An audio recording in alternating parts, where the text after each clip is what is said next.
মুশকিলে ইসরায়েল, ইরানের পাশে রাশিয়া, চীন সহ ব্রিক্সের গোষ্ঠী গোটা মধ্যপ্রাচ্যকেই পরমাণু অস্ত্রমুক্ত করার দাবি ব্রিক্সের। আপনাদেরকে জানাবো যেখানে মুশকিলে এবার ইসরায়েল, কারণ ইরানের পাশে এবার রাশিয়া, চীন সহ ব্রিক্সের গোষ্ঠী তারা এই মুহূর্তে ইরানের পাশে দাঁড়িয়েছে, যার কারণে অনেকটাই চাপে রয়েছে ইসরায়েল এবং সেক্ষেত্রে মধ্যপ্রাচ্যকে পরমাণু অস্ত্রমুক্ত করার দাবি তোলা হয়েছে ব্রিক্সের তরফ থেকে। ব্রিক্সের যে গোষ্ঠীভুক্ত দেশগুলি তারা এবার পাশে দাঁড়িয়েছে ইরানের, এবং এই যে ইরান ইসরায়েলের যুদ্ধের আবহ, সেই যুদ্ধ থামার কোনো লক্ষণ এখনই নেই এবং যেভাবেই হামলা পাল্টা হামলা চালানো হচ্ছে তাতেই এবার ইরানের পাশে রাশিয়া, চীন সহ ব্রিক্স গোষ্ঠী।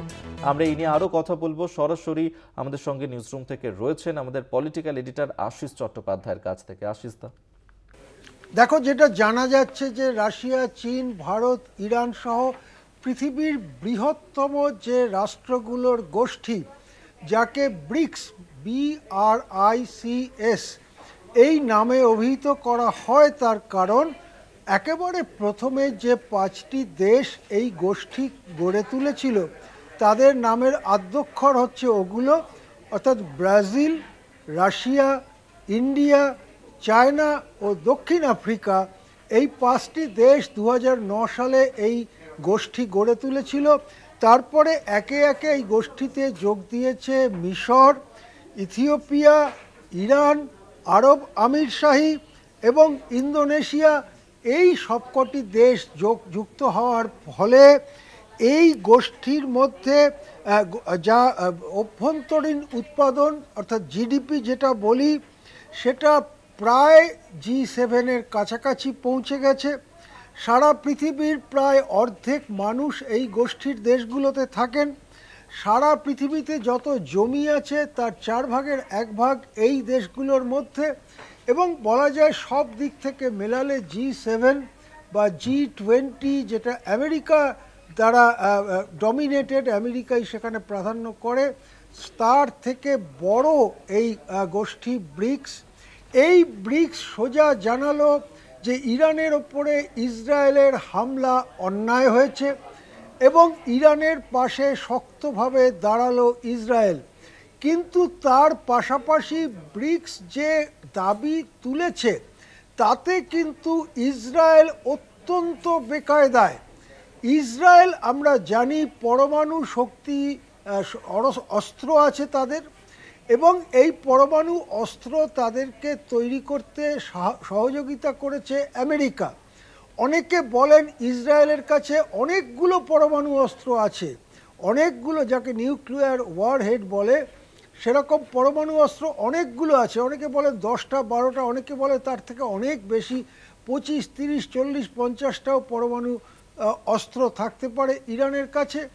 কিন্তু নিউক্লিয়ার নন প্রলিফারেশন ট্রিটি, যার মধ্যে দিয়ে আন্তর্জাতিকভাবে এই দেশগুলো যারা পরমাণু অস্ত্র তৈরি করতে চাইছে বা রাখছে তাদের ওপরে নজরদারি করা হয়, সেই চুক্তিতে ইসরায়েল আসেনি।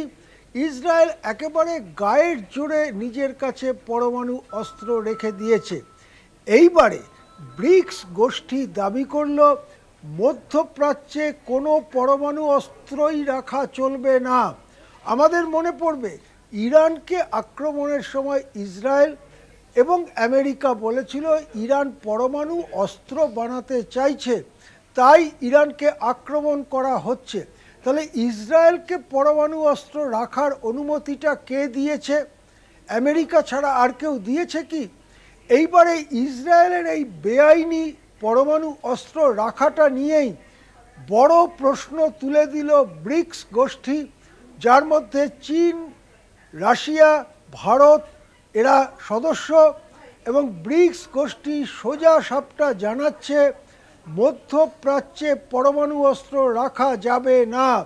যদি এইটাই শেষ পর্যন্ত রাষ্ট্রপুঞ্জ এবং অন্যান্য জায়গায় গৃহীত হয় এই প্রস্তাব বা এই ধরনের কথা, দারুণ বেকায়দায় পড়ে যাবে ইসরায়েল।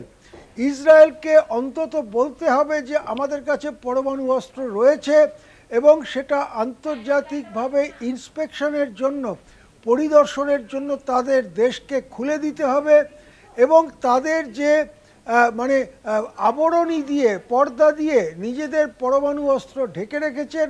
সেখানে প্রকৃতই কি আছে, সরাসরি আমেরিকার বানানো পরমাণু অস্ত্রই ইসরায়েল পেয়েছে কিনা, এই সব ব্যাপারটাই ফাঁস হয়ে যাওয়ার সম্ভাবনা। আরও সম্ভাবনা, ইসরায়েল যদি ইরানের ওপরে চাপ দেয় পরমাণু অস্ত্র না বানাবার, তাহলে ইসরায়েলকেও পরমাণু অস্ত্র ত্যাগ করতে হবে, এই সম্ভাবনাও যথেষ্ট। সব মিলিয়ে বলা যায় যে ইরান আক্রমণ করে ইসরায়েল নিজেই দারুণ বেকায়দায় পড়েছে। এবারে ইসরায়েলের পরমাণু অস্ত্র নিয়ে জবাবদিহি করতে হবে সেই দেশকে। ধন্যবাদ আপনাকে। এতক্ষণ আমরা সরাসরি কথা বলছিলাম নিউজ রুম থেকে। আমাদের সঙ্গে ছিলেন আমাদের পলিটিক্যাল এডিটর আশিস চট্টোপাধ্যায়। অর্থাৎ আশিস তো জানাচ্ছিলেন যে এই মুহূর্তে যথেষ্টই মুশকিলে রয়েছে ইসরায়েল, কারণ ইরানের পাশে রয়েছে রাশিয়া, চীন সহ ব্রিক্স গোষ্ঠীগুলি। গোটা মধ্যপ্রাচ্যকেই পরমাণু অস্ত্রমুক্ত করার দাবি ব্রিক্সের। ইরানের পরমাণু কেন্দ্র ধ্বংসেই যুদ্ধ বলেছিল আমেরিকা, ইসরায়েল। ব্রিক্সের সাফ কথা, পরমাণু অস্ত্র রাখতে পারবে না ইসরায়েল।